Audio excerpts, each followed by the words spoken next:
ছাড়া আসলে ভাই এখন থেকে আর কোনো কাজ আমি করবো না, হয় ক্রেডিট না হয় পেমেন্ট, এগুলো ছাড়া আমি এখন থেকে আর কোনো কাজ করবো না, কারণ অনেকগুলো শিক্ষা পাইছি আর এখান থেকে। ঠিক আছে, ভিডিওতে কিছু পয়েন্ট উল্লেখ ছিল এখানে, যেমন ছিল হচ্ছে ভাইয়ের চ্যানেলে ভাই ভিডিও ডিলিট করতে 3-4 ঘন্টা সময় লাগে। ভিডিও ডিলিট করার পর আবার তার একটা ইউটিউবের অফিসিয়াল অ্যাডমিন আছে, যেখানে বাংলাদেশে হাতে গোনা 6-7 জনের আছে, তার সঙ্গে কথাবার্তা বলে আবার ভিডিওগুলো ফেরত নিয়ে আসা।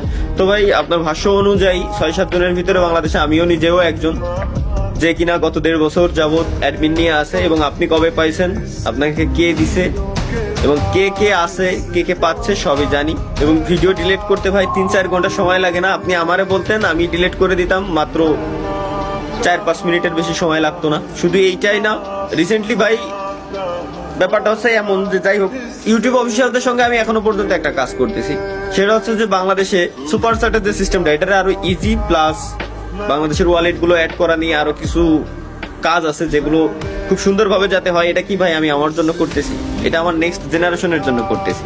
আর আপনার ভাষ্য অনুযায়ী ছোট তাল হাজ বড় হয়ে গেছে। হ্যাঁ ভাই, বয়স প্রায় 27 হইতে যাচ্ছে, একটু তো বড় হয়েছে। আমি আর কতদিন ইউটিউবে থাকবো? আমাদের পরবর্তী জেনারেশন আর কি এটা দেখবে, হয়তো এটা ভোগ করবে, তাদের জন্য কিছু করে দিয়ে যায়। ওই যে বললাম না, ক্রেডিট ছাড়া কোনো কিছু যদি করতাম, আজ বাদে কাল হয়তো আপনারা পাইতেন, জিনিসটা ভোগ করতেন, নাম থাকতো না যে কে এটার বিষয়ে হেল্প করছে কি দেখি। দেখ আমি একটু হলেও জানাইছি ইউটিউবে, এই ছাড়া কিছুই না। দেন পরবর্তী বিষয়ে আসি ভাই, ই স্পোর্টস টুর্নামেন্ট এগুলো নিয়ে। ভাই আমি আমার জীবনে সব থেকে বড় সমস্যা একটাই, যে কোনো কাজ আমি কমপ্লিট না করে আমি পাবলিকের সামনে জানাইতে পারি না ভাই। এটা আমার দ্বারা কেন জানি না হয় না। তার কারণ হচ্ছে কি, আমি সাপোজ অডিয়েন্সের কাছে আগে জানাই দিলাম যে ভাই আমি এটা করতেছি, আপনাদের জন্য এটা করতে যাচ্ছি। এখন জানানোর পরের জিনিসটা যদি আমি আসলেই না করতে পারি, তো তখন তো আমি সবার সামনে ছোট হয়ে যাবো।